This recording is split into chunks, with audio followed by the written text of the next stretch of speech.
Alrighty, hosses, welcome back, and in this video we are going to be making the most important class in this entire program, and that is the actual spider.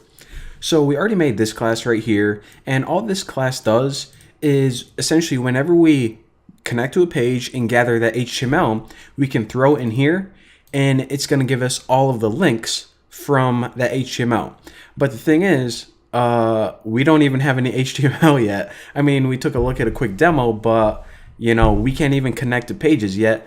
So that's what we're going to be doing, building the actual heart of our program. So go ahead and right click, new Python file, just name it spider, and the class is just going to be called spider. So before we start coding, let me go ahead and explain exactly what the spider is going to do. So what's going to happen is we're going to have a bunch of links in the waiting list. So what's going to happen is the spider is going to go ahead, grab one of those links, and then once it has one, it's going to connect to that page. So once it's connected, it's going to go ahead and essentially grab all of this HTML right here. And then once it has the HTML, it's going to go ahead and throw it into Link Finder. So Link Finder is going to do its thing, parse through it, and return all of the links. We already took a look at how that was done. So once the spider has all of the links from that page, it's going to go ahead and add those to the waiting list. Because if I scroll down, whenever it sees a link, it's going to check the waiting list and make sure it's not in it, and it's also going to make sure it didn't crawl it already, and it's going to add those links to the waiting list. Now again, another thing it's going to do once it's done crawling this page is it's going to take it from the waiting list and move it to the crawled file, because that way we make sure that we aren't crawling the same page twice. Simple enough, and it actually is pretty simple once we start getting into the code.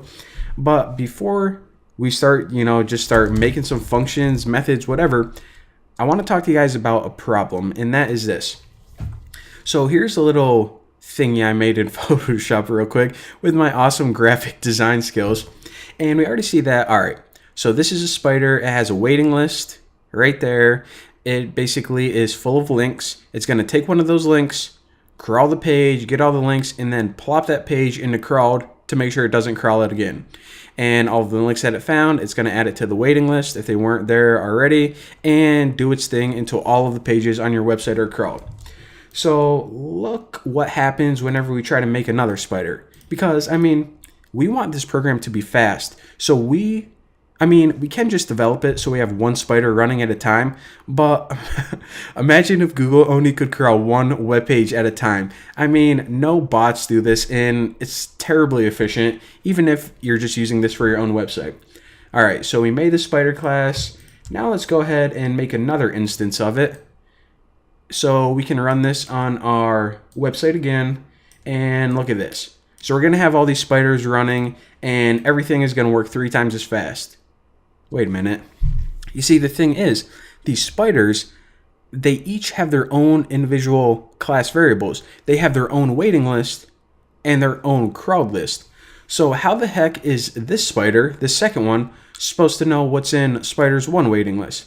Are they going to talk to each other? Are they going to be like, hey, spider 2, did you crawl this page? He's like, hey, I did over here. That one's actually my waiting list. He's like, what? Who said that? So if we design it like this, it's going to be a pain in the butt. So we are not going to make a typical class in the sense that all of these classes are going to have their own set of variables. What we need to do is something like this. We need to take the waiting list and the crawled file, and we need to share those among a bunch of individual spiders. So then, let me show you what happens. Let me make a bunch of these bad boys. All right, so we can have as many spiders as our operating system can handle, and they are all looking at the same waiting list. So in other words, once one of these spiders takes the item off the waiting list and plops it in the crawled, all of these spiders can see it. So that way they don't have copies of these files. They're all looking at the same file. It's going to make everything perfect, super fast, and super efficient. So that's the concept. Now we have to figure out how the heck to do it.